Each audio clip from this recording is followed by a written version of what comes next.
Welcome dear students. Today we shall talk about the non-conventional plant fibers. Many useful fibers have been obtained from various parts of the plants including leaves, stems, fruits and seeds. Geometrical dimensions of these fibers, especially the fiber length, mainly depends on the fiber location within the plant. Fibers from fruits and seeds are few centimeters long, whereas fibers from stems and leaves are much longer, such as longer than 1 meter. With an exception of seed and fruit fibers, plant fibers are sclerenchyma elongated cells which occur in different parts of the plant, mainly in the stems and leaves. These are elongated cells with tapering ends and very thick, usually heavily lignified cell walls.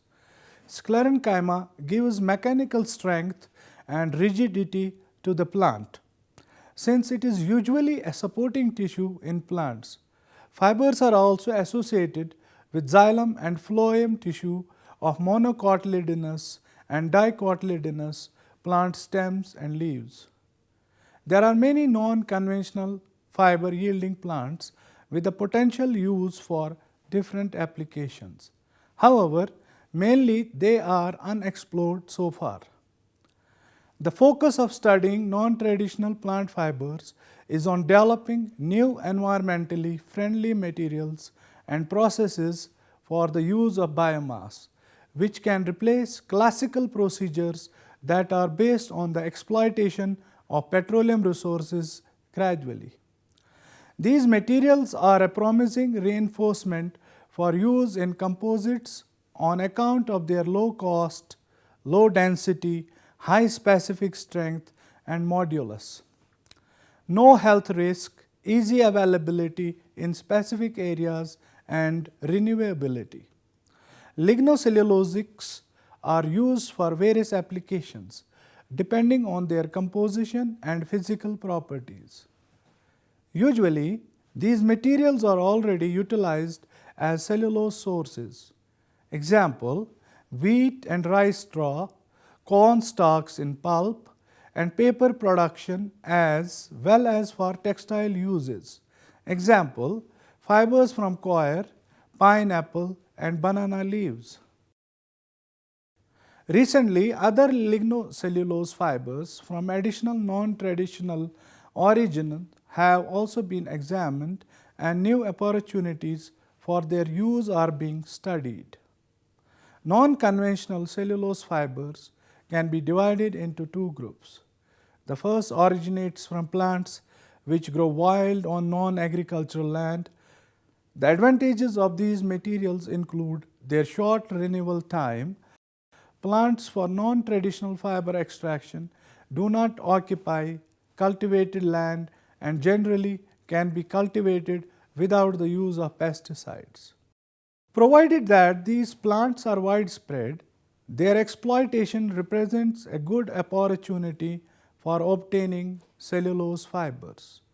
These plants grow mainly in tropical and subtropical areas in addition to grasses which are more or less prevalent in all geographical zones. The exploitation of certain non-traditional plants for isolation of cellulose fibers would benefit some countries, especially non-developed countries. The second group consists of waste crops that do not currently have the specific applicability and are removed by burning or waste compositing. Their removal causes impacts on the environment and therefore their use in high added value products will bring even more benefits.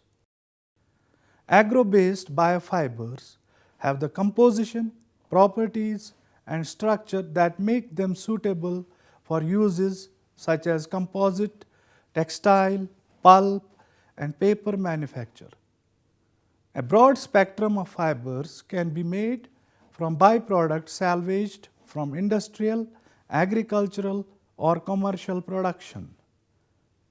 There are several different agricultural residues with very high potential of new renewable products and some of them are already in the phase of the transfer into practice, whilst for others their properties and potential utilization is being researched. Some biofibers from agricultural byproducts are wheat straw, pineapple, bamboo, sugarcane bagasse, hop stems, banana shoots and leaves, quinoa, okra. Morphological characteristics such as length, width of fibers obtained from different plant species are highly dependent on growing conditions and plant biology. Furthermore, physicochemical and mechanical properties, surface chemistry and thermal degradation characteristics of fibers are significantly influenced by the fiber's isolation process. To extract the fiber strands from other plant tissues, the natural gum binding them must be removed by retting. The most common way is a biological treatment by an enzymatic or bacterial action on the pectinous matter of the stem. Several techniques are used for extraction of conventional bast fibers. First, dew retting by the action of dew, sun and fungi on the plants spread out on the ground. Number second, water retting is conducted in rivers or pools through bacterial action and takes 2 to 4 weeks. Number third, for chemical retting, solutions of different chemicals are used. Example, sodium hydroxide, sodium carbonate, soaps or mineral acids. The process takes only a few hours. Number fourth, controlled biological or biochemical retting by addition of enzymes. The differences between the procedures are not only in expenses and process duration, but the most importantly, the quality and uniformity of retted fibers. Ultimate fibers extracted from agricultural byproducts are round, polygonal or elliptical in cross section and have a lumen in the center. Their geometrical properties are conditioned by fiber origin. Fibers obtained from pineapple leaves are the longest in this group, and because of high crystallinity and high content of cellulose, due to which they express good mechanical properties. Now let us talk about fibers from corn stover. As a kind of abundant and renewable agricultural residue, corn stover, that refers a combination of corn stalk and leaf, could be a low cost and sustainable source for energy and chemicals in future. For a long time, fibers obtained from corn waste materials have been studied and utilized for pulp and paper making. Corn stalks as a potential for fiber extraction were studied, and it was found that natural cellulose fibers obtained from corn stalks have the structure and properties required for textile and other industrial applications. The fibers obtained from corn stalks are composed of single cells bound together in cell bundles.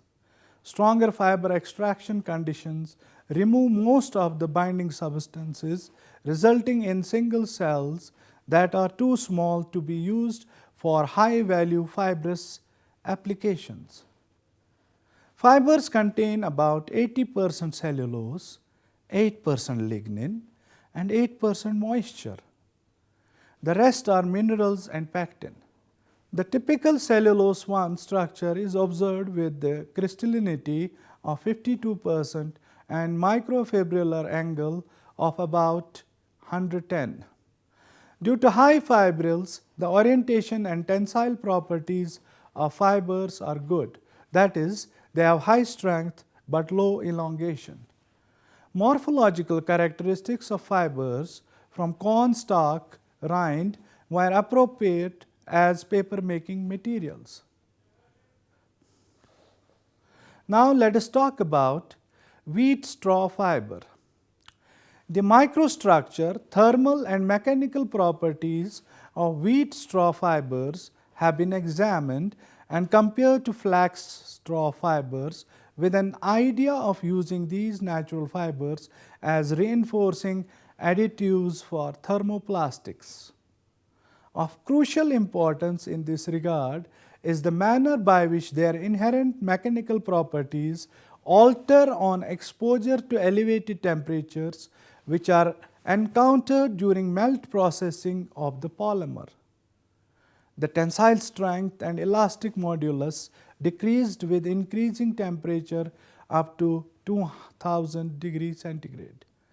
This effect was minor for wheat straw than flax straw. The differences are due to structural form of fibers.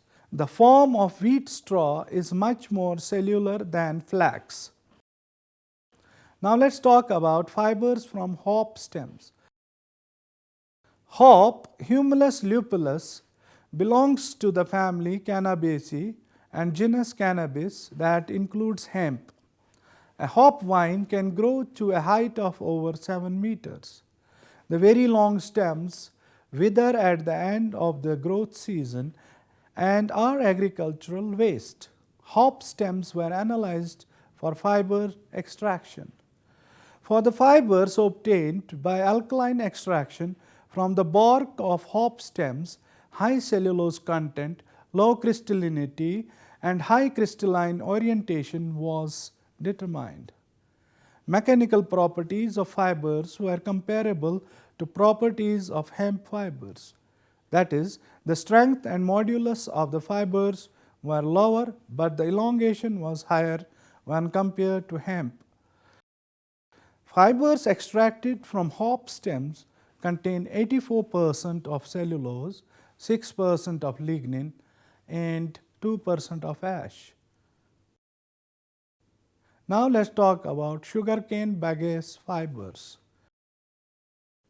Sugarcane, also known as Saccharum officinarum, is a tropical grass within Andropogonii tribe native to South Asia. Sugarcane is grown primarily in the tropics and subtropics. Recently, sugarcane bagasse as raw material for industrial applications has become involved increasingly in the process of efficient utilization of agro-industrial residues. After removal of the sugar, the remaining sugarcane bagasse contains about 40 to 50% cellulose, mainly in crystalline form. 25 to 35% is hemicelluloses, an amorphous polymer usually composed of xylose, arabinose, galactose, glucose, and mannose. The rest is lignin and some other compounds. Now, let us talk about bamboo fibers. Bamboos are distributed in tropical and subtropical to mild temperature regions and are evergreen perennial flowering plants in the subfamily Bambusoideae of the grass family Poaceae. Bamboo fibers are classified as important plant fibers with great potential for the polymer composite industry. Bamboo fibers possess many excellent properties when used as textile materials such as high tenacity, excellent thermal conductivity, resistance to bacteria, and high water and perspiration adsorption. Bamboo is extremely fast growing. Some of the fastest growing bamboo plants, due to a unique rhizome system, can grow about 90 centimeters within a 24-hour period. Bamboos has been used in agriculture, handicrafts, paper making, furniture, and architecture for thousands of years in China. The whole bamboo culm comprises of 50% parenchyma, 40% fibers, and 10% conducting tissues, that is, vessels, sieve tubes with companion cells, with some variations according to species. At present, there are two ways to utilize bamboo in the textile industry. One is to isolate fiber bundles from bamboo stems by different treatments. The other method is to spin the regenerated fiber after the bamboo is converted into bamboo pulp. Bamboo fibers are isolated from the bamboo stems according to different processing, that is, mechanical processing and chemical processing. Splitting of bamboo strips is followed by mechanical or chemical, that is, alkali hydrolysis. However, in the mechanical process, the initially crushed bamboo is treated by enzymes and by mechanical comb fiber technology. In the process, ultimate fibers are obtained.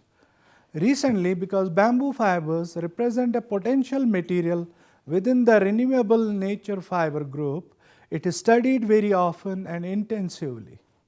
Bamboo fibers for textile application were investigated by different analytical methods to determine the chemical composition, crystalline structure, molecular and morphology structure. The chemical composition of bamboo fiber is comparable to all other bast fibers. The most important chemical component is cellulose. In addition, fibers contain a high proportion of lignin and are therefore highly woody. Cellulose 60 to 73%, hemicellulose is 12.5%, and lignin 10.5% make together about 90% of the total weight of the fiber. The other constituents are protein, fat, pectin, tannins, pigments, and ash. Now, let us talk about quinoa fibers. Quinoa, also known as Chenopodium quinoa, is a pseudo-cereal belonging to the amaranth plant family, that is Amaranthaceae, with a very long tradition of cultivation. It originated in the Andean regions of Peru, Bolivia, Ecuador, Colombia, and Chile. It is a grain-like crop grown primarily for its edible seeds, and it has become highly appreciated for its nutritional value. It has been recognized as a complete food due to its protein quality. It has remarkable nutritional properties, not only from its protein content, but also from its great amino acid balance. The plant is not problematic and it can be cultivated everywhere. Quinoa has a high nutritional value and has recently been used as novel functional food because of all these properties. It is a promising alternative cultivar. The elementary fibers can be isolated from quinoa stems. A mean diameter of 164 micrometer was determined from SEM images for fiber bundles isolated from untreated stems. However, pre-treatment of stem reduces the fiber diameter to 42.61 micrometers. Different methods with different efficiency in the separation of fibrous and non-fibrous stem tissues were used for fiber extraction.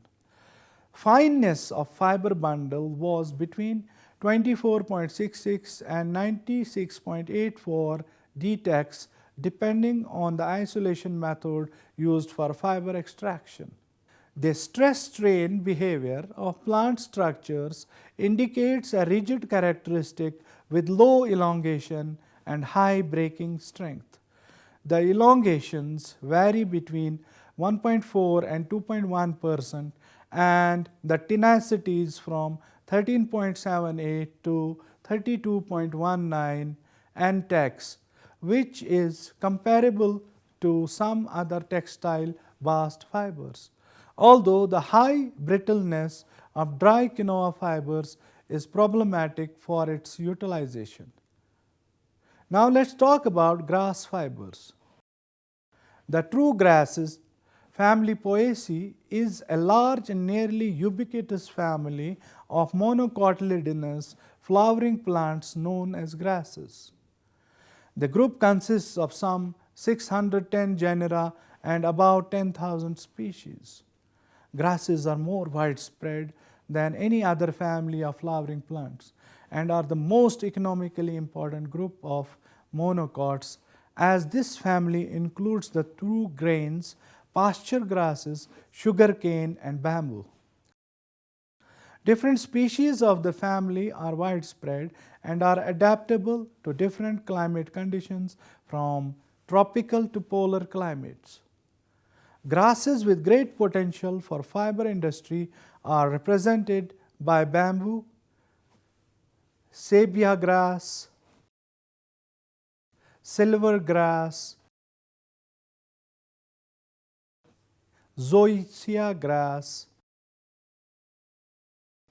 perennial raygrass, hybrid raygrasses, and tetraploid varieties of perennial and Italian raygrasses. The length of ultimate fibers from grasses varies between 0.5 and 3 millimeters, and the diameter is 10 to 18 micrometers respectively.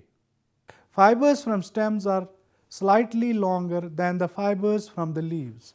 The highest fiber content was determined in ryegrasses, 39.5%, followed by lucerne, 34.5%, and the lowest content of fibers was observed in cross section of trefoil, 20.2%. Now let us talk about alpha or esparto fibers. Esparto fibers or esparto grass or alpha are cellulose based fibers extracted from Stipa tenacissima leaves. It is a fast growing perennial plant from Poaceae family that grows in North Africa and southeast Spain. Leaves which reach up to 1 meter are rich with fibers. Fibers are extracted for cellulose, which is utilized in pulp and paper manufacturing. It was found that fibers' morphological variability, that is length and width, is related to growth conditions, that is growth location, season, and leaf level. Average length of fiber is 1 to 2 millimeter and fiber width varies from 14 to 17 micrometer. Now let us talk about seagrass, Zostera marina. Researchers report about different new cellulose sources, however, mainly from terrestrial plant origin. But fibers from marine sources offer additional options when appropriate species are identified. Seagrasses belong to angiosperm and are found in most of the oceans. Among 60 different species, Zostera marina, called as eel grass, is the most widespread. The Baltic species of Zostera marina, which was collected on the German Baltic coast, has a diameter of about 2 to 5 mm. The plant is up to 1.2 meter long. In Zostera marina, fibers are reinforcing a matrix and thereby forming a composite structure. Fibers are organized in bundles. Individual fibers with the diameter around 5 micrometer and approximately circular cross section were mechanically extracted from seagrass Zostera marina. Fibers are composed of 57% cellulose, 38% of non-cellulosic polysaccharides, out of which 10% are pectins and 28% is hemicellulose and 5% of residual matter.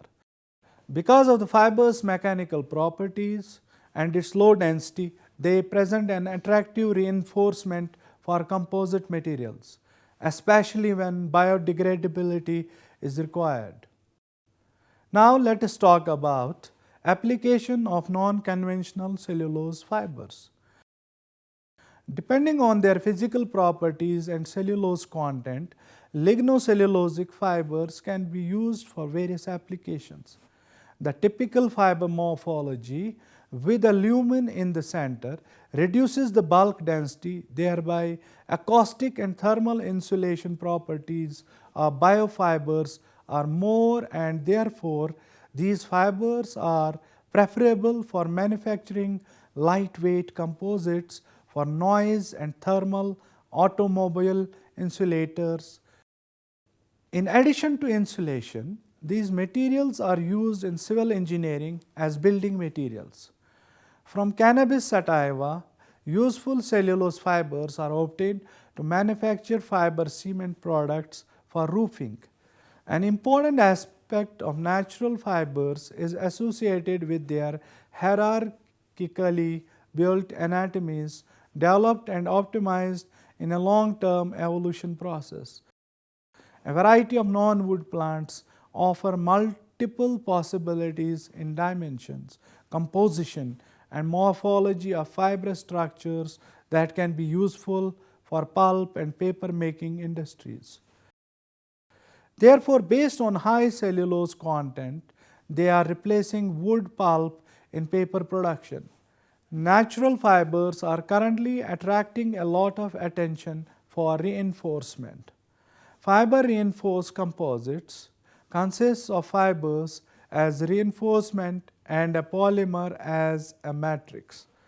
Their special advantage is their low cost, low density, good mechanical properties, and biodegradability. The advantages of natural fiber composites include lack of health hazards and non-abrasive nature.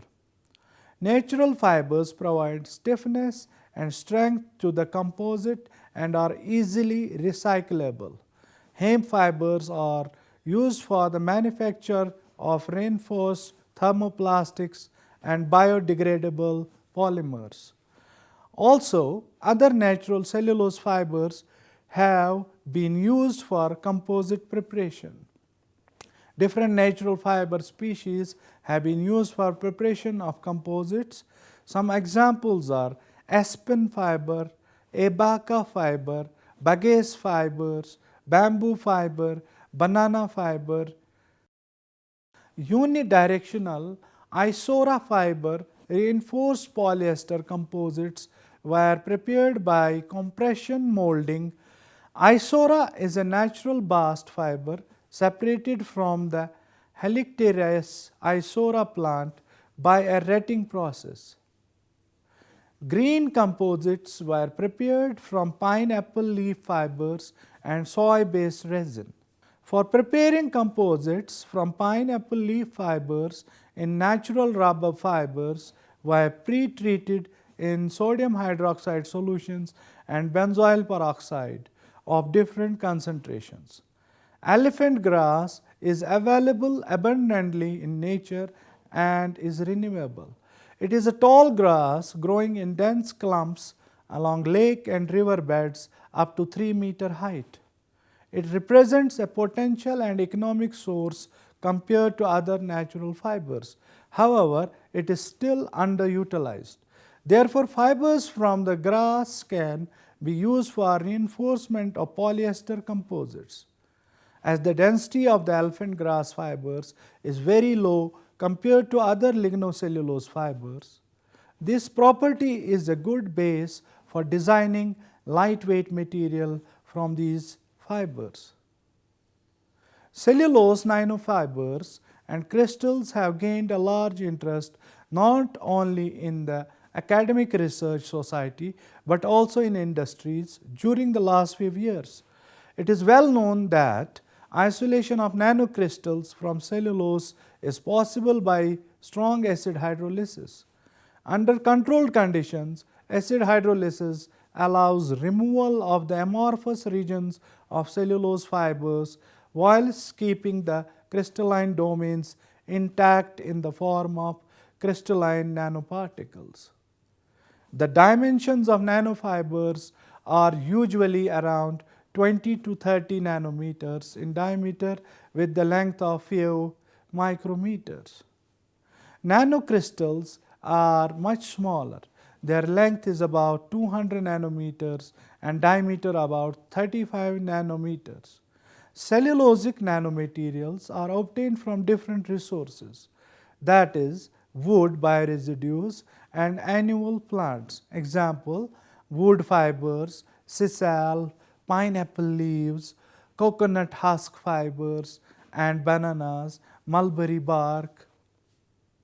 The use of isolated cellulose nanocrystals as reinforcements in the field of nanocomposites has attracted considerable attention since it was first reported in 1995. Natural fiber reinforced composites can be applied in the plastic, automobile, and packaging industries. Now, in conclusion, natural fibers from conventional and unconventional sources are considered as potential replacement for man-made fibers in composite materials for their reinforcement. Natural fibers from animal plants have advantages of being low cost and low density. In addition to an important advantage of these materials is their biodegradability and low toxicity. Different fibers have been studied by several authors. Their properties were determined and compared to the properties of conventional fibers. Regardless of the origin, fiber cells are elongated sclerenchyma cells of different geometrical characteristics associated in fiber bundles with adequate mechanical properties. As such, several plant species from different geographical locations are being studied for their utilization in biofiber production. So dear students, it was all about today's lecture regarding the non-conventional plant fibers. Hope you have understood it well. See you next time with a new topic. Till then, take care and goodbye.